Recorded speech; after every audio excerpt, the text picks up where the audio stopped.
आज यहाँ पे जो प्लांटेशन का कार्यक्रम रखा गया है उसमें हमारे बिलासपुर के संजीवनी हॉस्पिटल के जो डॉक्टर हैं माननीय श्री विनोद तिवारी जी जो मुख्य अतिथि के रूप में है, तो आइए उनसे थोड़ा सा हम लोग बात करते हैं।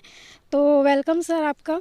तो कैसा लग रहा है आपको यहाँ पे आके? प्लांटेशन का काम है यहाँ पे, तो थोड़ा सा इसके बारे में आप बताइए आप।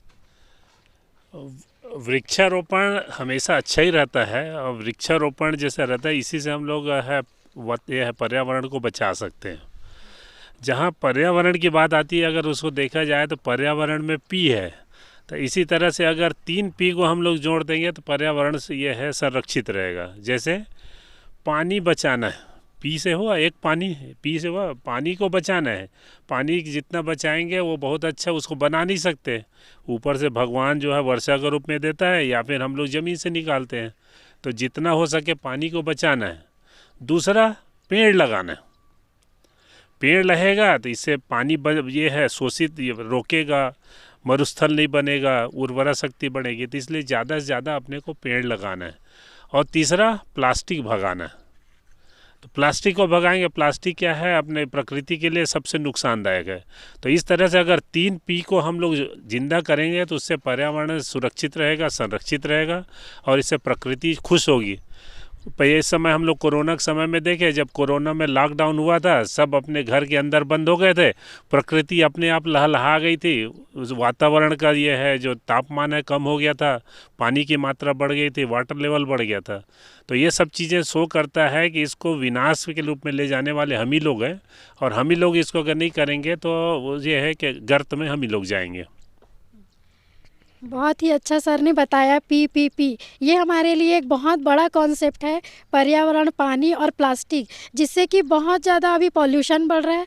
तो उसके लिए सर ने बहुत ही अच्छा बताया। एक सवाल और करना चाहूँगी सर कि ये फाउंडेशन के बारे में आपसे थोड़ा सा जानना चाहूँगी कि क्या है। सूर्या फाउंडेशन को मैं शुरू से, जब से शुरू हुआ तब से गौरव ये शुक्ला जी के द्वारा चलाया गया था, मैं शुरू से जानता हूँ। बहुत ही अच्छा सामाजिक काम में बढ़ चढ़ के हिस्सा लेते हैं, जैसे गरीबों की सेवा करना, वस्त्र दान करना, ज़रूरत पड़े तो ये है कि जो गरीब मरीज़ हैं उनके लिए है कि दवाई की व्यवस्था करना।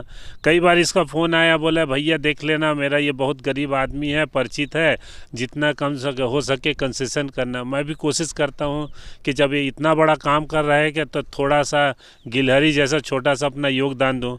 तो ये पर्यावरण में बहुत अच्छा काम है। तो ऐसे बहुत सारे अच्छे काम हैं जो एक अच्छे नागरिक को मतलब वो करना चाहिए। उसके रूप में गौरव शुक्ला जी और आप लोगों का जो फाउंडेशन काम कर रहा है ये बधाई के पात्र हैं और ये प्रशंसनीय है। Thank you sir. एक आखिरी सवाल ये सर कि आप हमारी जनता को आप क्या प्रेरणा देना चाहते हैं इससे, प्लांटेशन से भी और इस फाउंडेशन के लिए भी? जैसे मैं शुरू में बताया कि हम लोग प्रकृति को संरक्षित करें, यही हमारा उद्देश्य होना चाहिए। प्रकृति संरक्षित रहेगा तो हम लोग सुरक्षित रहेंगे, और हम लोग सुरक्षित रहेंगे तब भी मतलब वो है कि हमारा जीवन जो सफल होगा। हम लोग अगर अपने विनाश का कारण खुद बनेंगे कि ऑटोमोबाइल की बढ़ती दुनिया में जो है जितना है प्रदूषण बढ़ रहा है, पानी का जो स्तर है गर्त में जा रहा है, तो इसके बारे में हम लोग प्रयास नहीं करते, केवल प्रशासन और शासन को दोषारोपण करते हैं। हमेशा जब भी देखेंगे कि मई जून का महीना आता है तो पहुंच जाते हैं कि हमारे यहाँ पानी नहीं आ रहा है, टैंकर भेजो, लेकिन कभी भी वो 10 महीने प्रयास नहीं करते कि पानी के स्तर कैसे बढ़े। जैसे अभी के समय में सबसे अच्छा प्रयास क्या रहता है कि रेन वाटर हार्वेस्टिंग।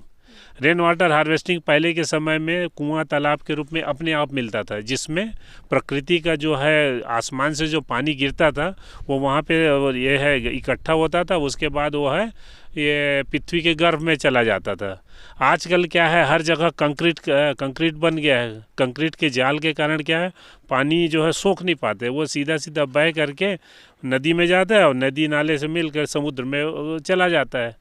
जबकि हमें समझना चाहिए कि हम लोग अगर पानी खरीदते हैं तो एक बॉटल पानी की कीमत है जो है 20 से 25 रुपए में आता है, और हमें भगवान जो है कैसे प्रकृति से इतना अरबों खरबों ये लीटर पानी देता है, जिसमें कई तालाब बन जाता है, कई नदियाँ बहती हैं। तो ये पानी को संरक्षित करने के लिए रेन वाटर हार्वेस्टिंग सबसे अच्छा साधन है। अगर हम लोग इसको करेंगे तो वाटर लेवल बढ़ेगा, हर तरफ हरियाली रहेगी, प्रकृति संतुलित रहेगा, वृक्ष बढ़ेंगे, जितने भी जीव जंतु हैं जो ये है जल में रहने वाले वो जीवित रहेंगे। आजकल हम लोग देखते हैं कि नदी नाले सूख जाते हैं, तालाब सूख जाते हैं, तो उसमें रहने वाले जितने भी मेढक है, मछली है और ये केकड़ा है, जितने भी जीव हैं जो पर्यावरण के लिए ज़रूरी है और इकोसिस्टम को मेंटेन करने के लिए ज़रूरी है, वो मर जाते हैं। और उनका मरना जो है ये है कि हमारे लिए महाकाल के ये क्या बोला जाए, महामारी के रूप में आता है। जो कोरोना है, इस टाइप से महामारी इन्हीं सब के कारण होता है, प्राकृतिक विपदा के कारण। तो हमें प्राकृतिक विपदा को बनाना है, इससे बचना है, पृथ्वी को संरक्षित करना है।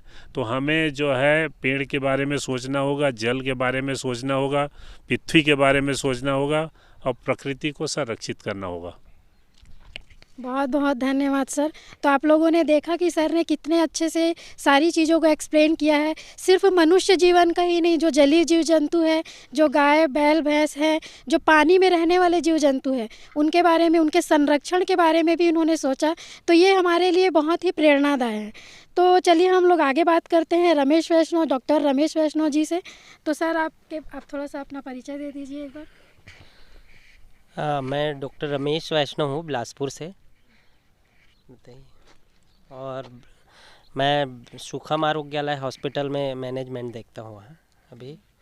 और आप लोगों के बुलाने पर, गौरव भी है बुलाने पर, यहाँ वृक्षारोपण कार्यक्रम में आए हुए हैं।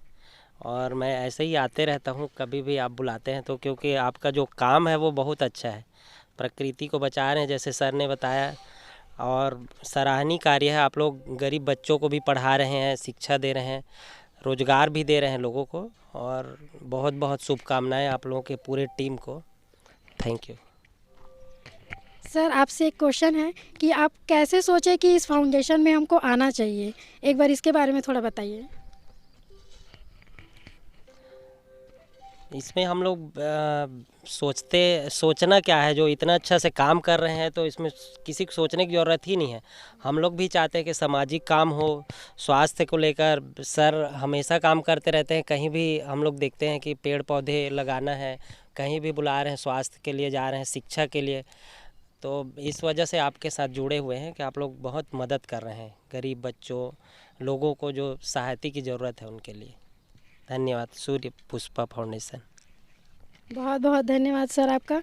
तो चलिए अब जानते हैं श्री सूर्या पुष्पा फाउंडेशन के डायरेक्टर श्री गौरव शुक्ला सर जी से इसके बारे में। मैं आभार व्यक्त करता हूं श्री सूर्या पुष्पा न्यूज का, जो आप लोग यहां पर कवरेज करने आए। और सबसे बड़ी चीज़ है, हमारी मुख्य जो अतिथि हैं आज के, वो संजीवनी हॉस्पिटल के डायरेक्टर विनोद तिवारी भैया जी हैं। और ये समझ लीजिए कि सबसे ज़्यादा सोशल एक्टिविटी में बहुत रहते हैं शहर में, हर सोशल एक्टिविटी में उनका पार्टिसिपेंट रहता है। और मुख्य उनका कारण है कि गरीबों के लिए भी वो हमेशा खड़े रहते हैं। ये मेरे को हमेशा प्राउड होता है, क्योंकि हम समाज सेवक लोगों की ताकत क्या है, जो उनके साथ खड़े हैं, ना कि वो अकेले हैं। अकेले मैं समाज सेवा नहीं कर सकता। मेरे साथ जितने भी प्रतिष्ठित लोग हैं, जो दिग्गज जो शहर के जितने भी हैं, उनकी वजह से मैं ये काम कर सकता हूँ। और उनके अंदर वो भावना है, वो मैं विनोद तिवारी भैया के मैं हमेशा देखते आया हूँ। और एक समाज सेवक हमेशा रहे हैं डॉक्टर होने के नाते। और लगातार हम लोग काम कर रहे हैं। इस 20 महीनों से 1000 पेड़ों का जो हमारा संकल्प है वो आज कंप्लीट हो गया है। इसके साथ साथ हेल्थ कैंप के माध्यम से अपन इलाज करते हैं, जगह जगह कैंप लगाते हैं। और आप देखेंगे कि इवन मुक्ति धाम में जो जाने से लोग डरते हैं, उस मुक्ति धाम में भी हम लोगों ने 20 पेड़ लगाया है। हम कभी ऐसा नहीं सोचते, हम हर वर्ग को लेकर चल रहे हैं, हर समाज को लेकर चल रहे हैं।